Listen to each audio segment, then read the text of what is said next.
김태현 뉴스버스 기자를 지금부터 만나겠습니다. 디올백 수사가 서울중앙지검장 또 차장 인사 물갈이로 차질을 빚고 있는 상황인데요. 자, 어디까지 왔을까? 또 공수처는 지금 채병 수사 제대로 하고 있는지도 알아보겠습니다.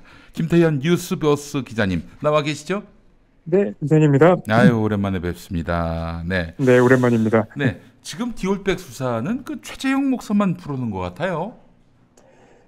최재형 목사랑요, 몰래카메라랑 선물을 사준 이명수 기자, 서울에서의 관계자들도 지금은 수사가 진행된 상황입니다. 예. 최 목사 측이라고 해야 되겠네요. 그쪽은 네. 열심히 수사했는데 대통령실에 이른바 네. 조 과장을 비롯해서 김건희 등은 언제 부를 것인가? 이게 또 관심이죠?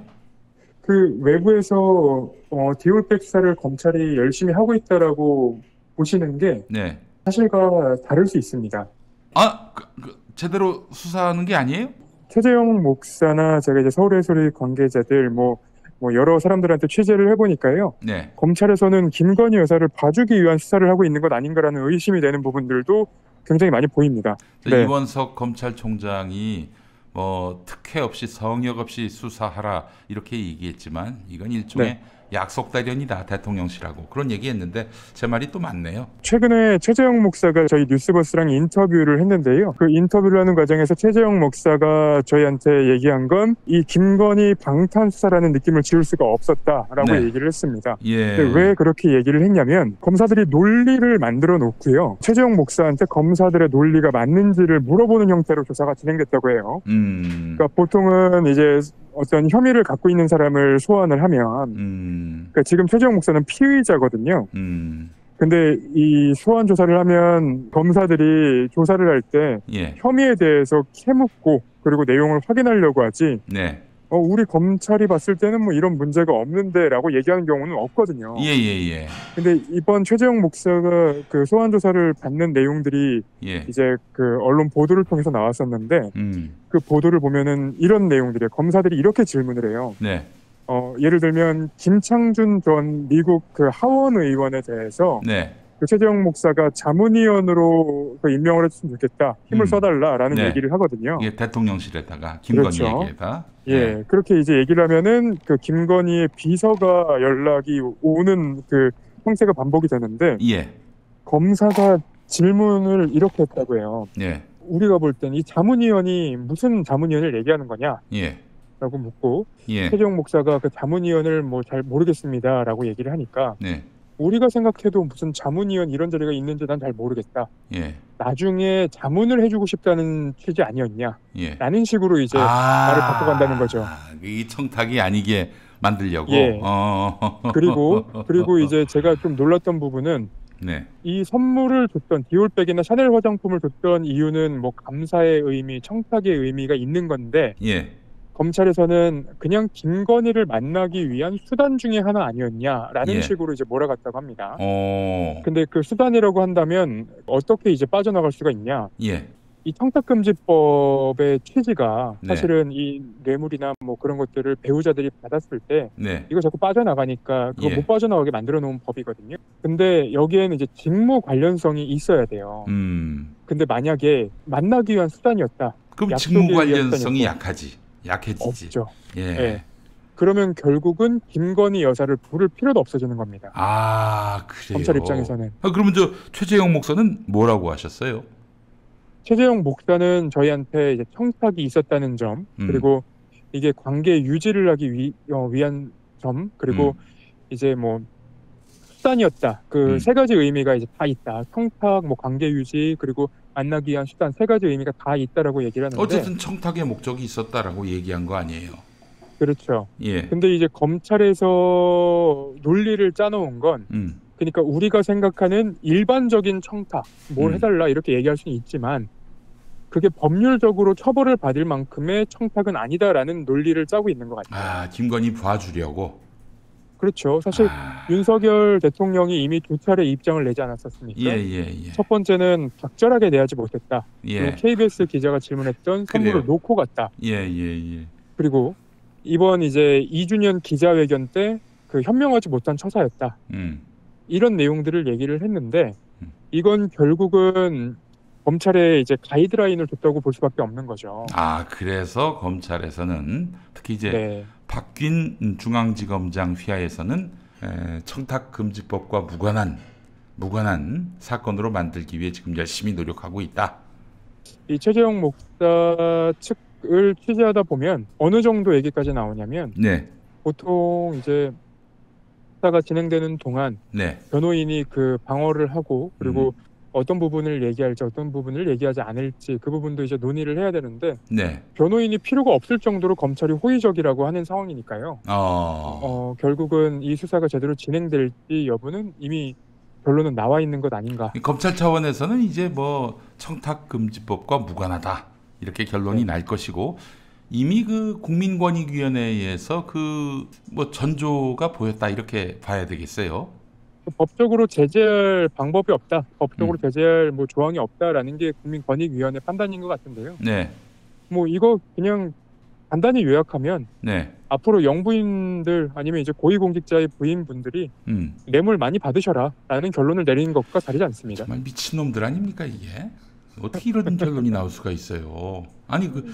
우리 국민들의 감정을 좀 고려를 해야 되는 거 아니에요? 감정뿐만 아니라 이거는 받은 영상에 나온 거잖아요. 글쎄 말이에요. 그리고 청탁금지법은 받자마자 반환을 하거나 반환의 의사를 밝혀야 돼요. 예. 근데 이미 우리 대통령실에서 대통령 기록물이라고 반환의 의사가 아니라 대통령 기록물이라고 벌써 말을 해버리지 않았었습니까? 예. 그리고 샤넬 화장품 같은 경우에는 그 자리에서 뜯어서 샤넬 화장품은 확인을 했다는 거잖아요. 네네네. 그러면 여기서 어떤 내용을 조사를 하든 윤석열 대통령이 알았는지 몰랐는지 사실 뭐 그 부분도 중요하지만 이게 지금 반환을 하지 않았고 반환할 의사도 표현을 안 했다는 게 분명한 거잖아요. 전화도 안 왔다는 거 아니에요? 전화도 안 왔다는 거 아니야? 그렇죠. 그러면 지금 어떤 형태로든 조사가 진행되면 이건 문제가 될 수밖에 없기 때문에 조사를 안 한 거라고 좀 봅니다. 네, 알겠습니다. 국민권익위원회 유철환 위원장 변호사인데 상동교회 장로님이십니다. 자, 근데 이제 이런 디올백 수사팀은 뭐 초장부터 별 기대할 게 못 된다 이런 얘기는 돌았어요. 근데 이제 도이치모터스 주가 조작 사건 수사팀은 좀 독종이다. 이쪽은 그냥 넘어가지 않을 것이다 이런 얘기가 있는데 어떠세요? 김 기자님 취재에 따르면. 도이치모터스 수사팀이 의지를 갖고 한다고 생각하기보다는요. 이전에 수사를 했던 그 수사팀이 수사를 제대로 해놓은 거예요. 그러니까 이 사람들이 수사팀 말고 네. 그 이전 수사팀이 네, 왜 그러냐면 사실은 이전 수사팀이 그 김건희 여사에 대해서 그 당시에는 이제 후보의 부인이었죠. 김건희 씨를 그 체포영장까지 발부받아서 조사를 하려고 하는 의지까지 있었어요. 직전 수사팀은? 네, 직전 수사팀은. 그래서 제가 취재를 하는 과정에서 물어보니까 계좌를 하나하나 다 들여다보고 여기서 어떤 부분이 문제가 있는지 어떤 부분이 문제가 없는지를 확인하느라 시간이 걸렸던 거지. 결국은 대선 직전까지도 수사를 하려는 의지가 있었고 그리고 대선 국면이 너무 가까워지니까 결국은 못 부른 상황이었다.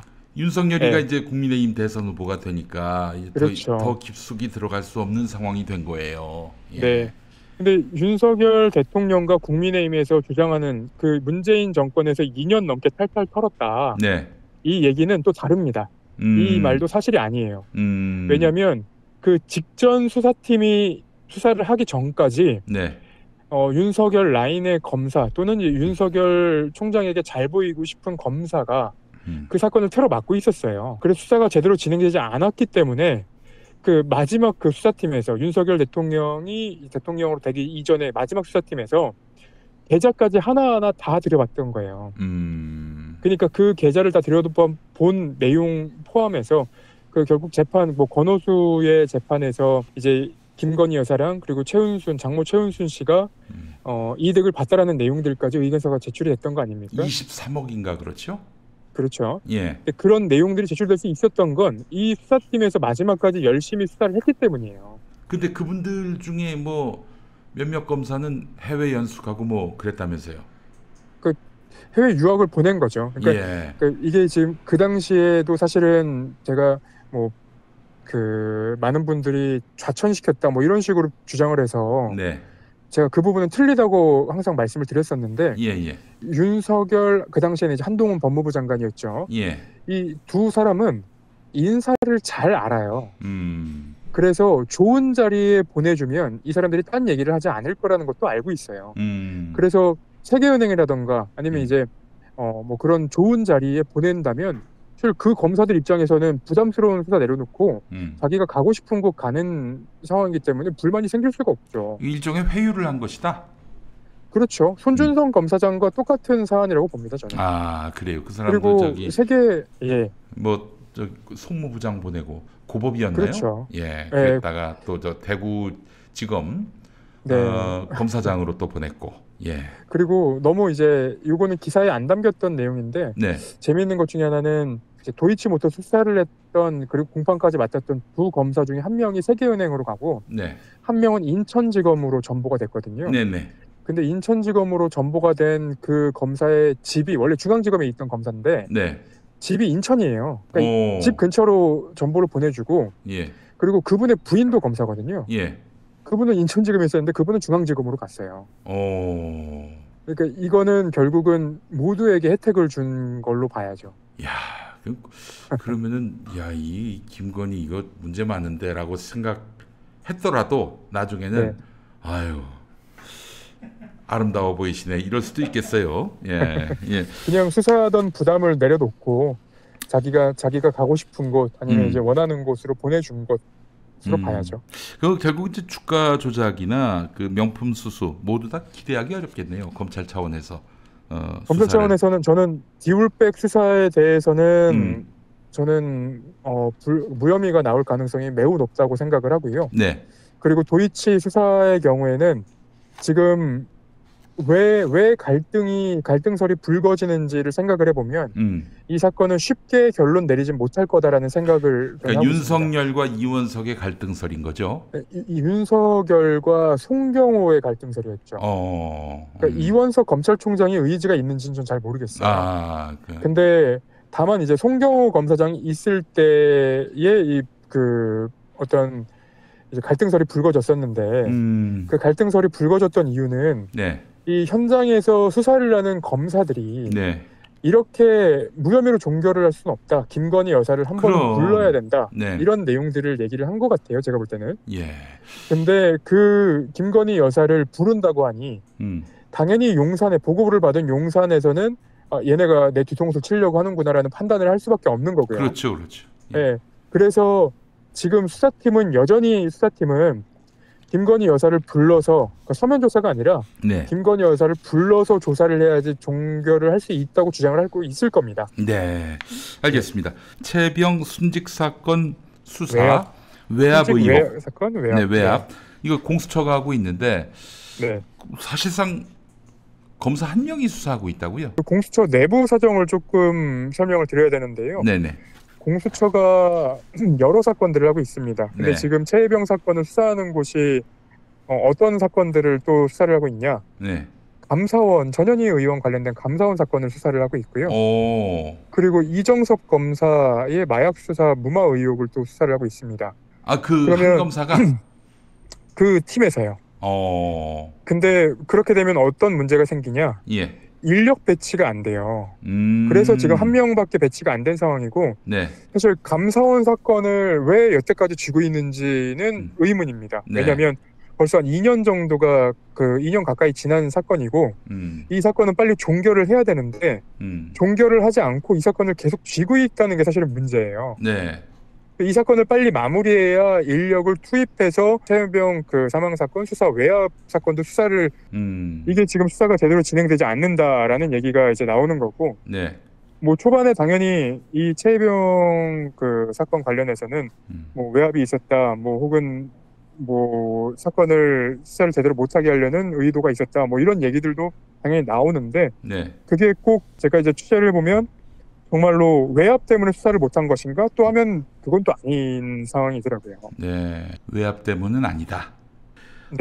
그래요. 이 윤석열은 어떻게든 국회에서 어떠한 특검 관련 입법을 하더라도 다 거부권을 행사한단 말이죠. 그 법조 출입하시는 우리 김태형 기자 보시기에 네. 방법 없습니까? 지금 저쪽에서 저렇게 계속 거부권 행사하면 방법이 없나요? 거부권을 행사하면 사실 방법은 없죠. 근데 지금 국민의힘 의원들 8명이 이탈하지 않는 이상은. 네. 그렇죠. 예. 근데 이 사건은 사실 여야의 문제가 아니에요. 예. 그러니까 여야의 문제가 아니고 정말 젊은 청년이 목숨을 잃어야 했는지, 네네네. 목숨을 잃은 이후에 예. 그 사건을 수사를 한 사람에 대해서 예. 왜 이렇게까지 외압을 행사를 했던 것인지, 누가 행사를 했던 것인지, 결국은 이 윤석열 대통령이 직접 행사를 했다면 왜 행사를 한 것인지, 네. 이 부분에 대해서 명확하게 밝혀져야 사실은 우리 국가의 시스템이 유지가 되는 거고, 네. 다시는 그런 문제가 발생하지 않도록 재발을 방지할 수 있는 건데, 네네. 이게 무슨 정쟁의 수단으로 자꾸 삼는 것 같아요. 국민의힘에서 결국은 그 원 구성을 거부하면서 그 앞에서 시위를 하고, 그리고 결국 그 뭐 민주당에서만 이제 강행을 한다, 뭐 원구성을 강행한다, 뭐 그런 보도들이 나오더라고요. 네네네. 근데 그런 보도들을 살펴보면 뭐 이재명 대표에 대한 방탄, 뭐 이재명 대통령 만들기 이런 주장을 하던데, 아니 국회 법에 명시돼 있는 원 구성을 하기 위한 날짜가 정해져 있는데 그게 이재명 대표에 대한 방탄과 무슨 관련이 있습니까?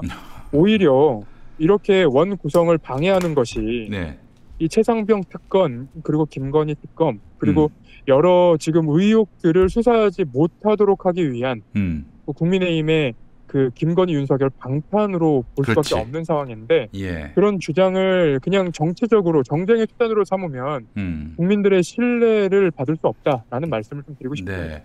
민주당의 의회 독재를 말하는데 국민의힘의 국정 독재, 이거는 좀 성찰했으면 좋겠어요. 지금 누구 보고 독재라고 얘기합니까?